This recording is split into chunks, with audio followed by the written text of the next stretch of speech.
We're at the 1 year anniversary of our daughter's first birthday.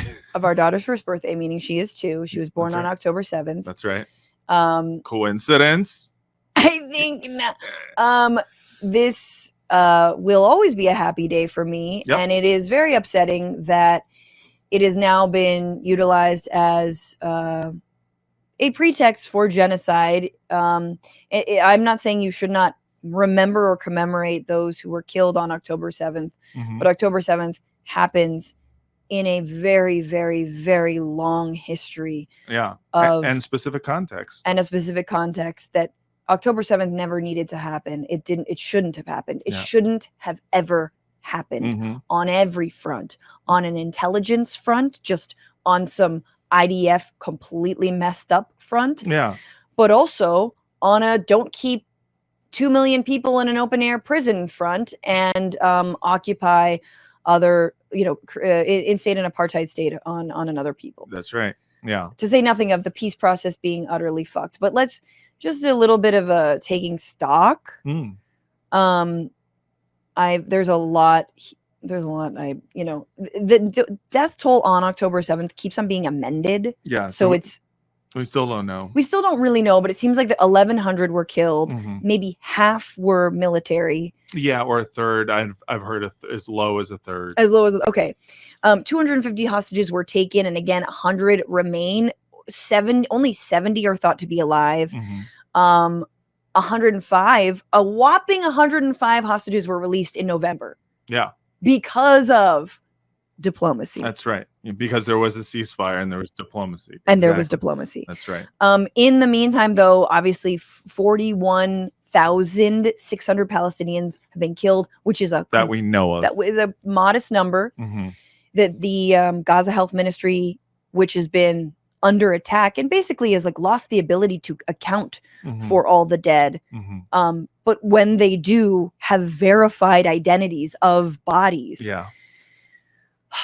it's on and on and on. 60% of buildings in Gaza destroyed, and now 2,000 killed in Lebanon as Israel shows no sign of slowing down. Yeah, it makes you wonder, are the hostages there? Because it seems like we have stopped talking about the hostages, at least in the regular, Hasbara channels. They've kind of slowed down to bring them home ever since they started attacking Lebanon. And then it just kind of got, you feel for the families of the captives, because you're just like, at this point, they're just being completely ignored by their own government. And they have been for a long time. Yes. Except for the ones who are allowing, the government to use them as a figurehead for why we need to continue doing this genocide. Well, and the fact that there's been an unwillingness to actually do a ceasefire has cost the hostages lives, not just indirectly based on whether they were killed through Israeli strikes or whether they were killed from hunger or disease or whatever's hurt them.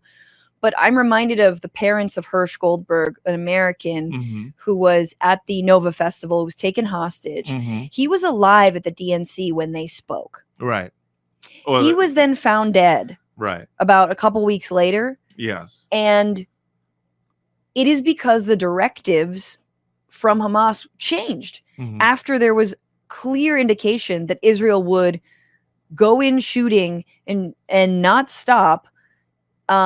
And kill as many people as possible. And it was a massive risk to even have a hostage. Do you know what I'm saying? So that his life could have been negotiated for, his life could have been spared, but no, he was killed.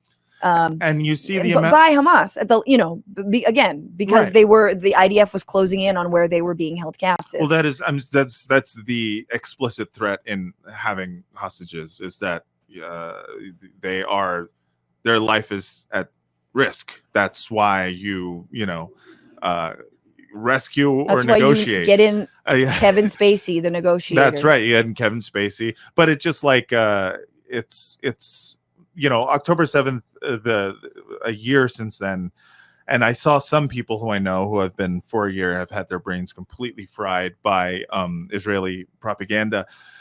And, they've said stuff, something along the lines of how come you people can't even spend one day trying to empathize with the parents of the hostages and stuff. And while there's some truth in that, people may, especially online, not show any empathy at all.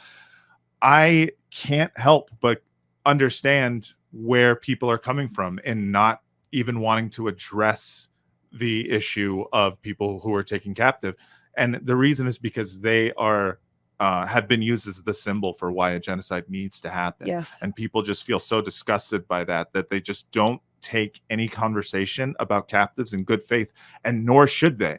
Because why would you take it in good faith when you know that the government that is claiming that they want these kids back, they want these adults, these hostages, all, the Israeli captives back, is not doing anything to get them back other than the destruction that they were going to rain down upon Gaza anyways. And so just this idea that you would allow the conversation to be switched to that when you know it's in bad faith, when you know it's a lie, when you know they don't want to bring them home. And the other thing that I think for me that happens is knowing that if you do the math, and I've done the math multiple times, and I believe right now it is every 10 days on October 7th, meaning 1,100 people are killed. Right.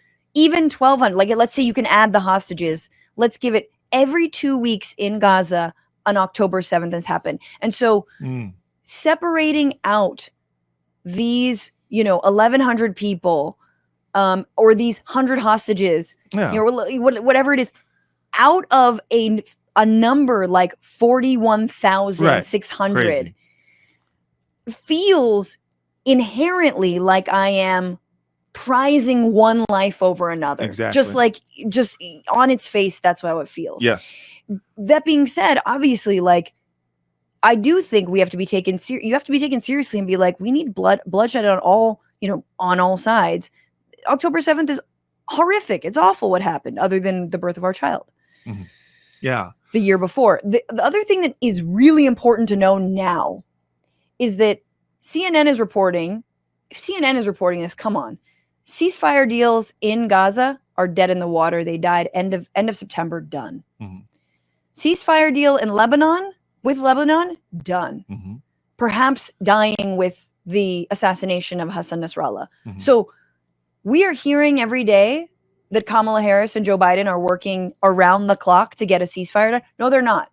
And they're finally now admitting it. Yes. Slowly to media outlets. Yes. And still not fully admitting it. And this is, I think, one of the most annoying things about it is the fact that they continue this front. They continue the lie of the fact that, would we prefer, for them to, have a ceasefire and to not be aggressive? Sure. But, it's hard. They do the thing where they pretend they're not in control. Yeah. And what I mean by that is it's not that Israel's a sovereign state. They're going to do what they got to do. But the idea that we exert no control over the arms we give them personally, we do it. We give aid.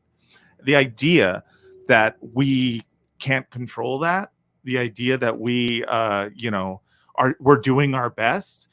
What that does is it passes on the blame to just Netanyahu, which I'm sorry is we're doing this dangerous thing that the Democrats are really good at doing, which is taking an issue and trying to liberalize it, make it kind of trying to pretend as if they have feelings, when the truth is that they are acting within the interests of the U.S. government and the interests of U.S. empire. And so what happens is people start going, damn, it looks like the Jews do control everything. Spreads anti-Semitism everywhere. All of a sudden it stops being about a actual analysis of empire. It stops being about an analysis of the American imperialist hegemon, and it starts being this, who's really in control here? Well, especially when you have, and this is when you have a grand collapsing of the Jewish people the world over. Yes, which they take Israel. part in. So let's play Doug Emhoff. Oh, man. Second gentleman on October 7th. So we gather here today on what was the deadliest day for Jewish people since the Holocaust. I am still filled with pain and despair. This is an incredibly challenging day for Jews around the world, myself included. October 7th hit us hard as a community. We are still hurting, and today feels just as raw as it did 1 year ago. What happened on October 7th is seared into our souls. I can't stop thinking about the hostages and their families and all of those we've lost over the past year. So there you have it again. Thanks, Jack me off. What's his name? Doug Emhoff. Oh, right. But I just everything there is like exactly what I despise about liberal Zionism. Everything there. I mean, and that's not even to say that's like a particularly liberal Zionism. That is what I hate about liberals doing Zionism. Yes. Like this weepy, kind of proclamation of despair and the tragedy of the hostages. When, if you want the hostages back, if you want the way that they did in November, you can do this. You can negotiate. You can do a ceasefire. You can do diplomacy. And this idea that, we wish we had them back. He knows he's full of it. And if it's followed up by Kamala sort of, and this is similar to what she said to 60 Minutes, we're not going to play it, but she was asked directly by Bill Whitaker on 60 Minutes, look, it seems like Netanyahu's not listening to you. Yeah. Yes, which is, I think is a big sign when like a journalist asks a real question on a major news network, especially a network. Yes. I was like, that's a great question. Yeah. I hear everything you're saying. It's not working. Right. So what's the plan now? Right. What's been the plan? He hasn't been listening for a very long time. And he said, and she is basically claiming that, no, there's stuff you haven't seen. Yeah. She said the work we've done has resulted in a number of movements by Israel that were the result of our advocacy for what needs to happen in that region. Gotta love her word salad. Gotta love the word salad. I'm sparing you the clip. Also, it's copyright. But Bill asks, do we have a close ally in Netanyahu?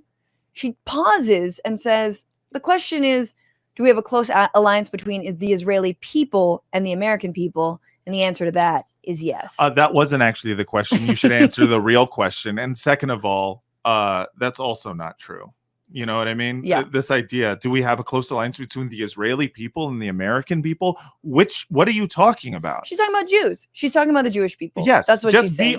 Be honest. Just say out loud that, there are Jews in this country who are also Israelis and or who support Israel. And, just like this idea that like you're going to like tiptoe around it, it makes it sound more nefarious than it is. It is not unnatural at all for Jewish people in America, especially raised in Zionism, to believe that Israel is a close ally. It is also not, an aberration that there are major funders of Israel and AIPAC funders who are Americans. That's the thing. They're not foreigners. Well, I think they are Americans. That's who this is for. I mean, Doug, right? But Kamala, just you have to all say this that feels like it's for the lobby. You have to say that though. Scared as shit of the lobby. And but if you do not say that, what ends up happening is people go like, "Oh, I see. All the Jews support it. Therefore, we all have to." And then people start doing dual loyalty. Or are they really loyal to America and stuff? And it's just like I just sit here. Caught, in this endless anti-Semitism trap where I'm just like, everything you say is anti-Semitism is actually, a lie. You just say things are anti-Semitic because they're anti-Israel. Meanwhile, you are contributing to anti-Semitism, to actual anti-Semitism throughout the United States. And they're hell bent on collapsing the definitions of anti-Semitism to be pro-Palestine, or anti-Zionist.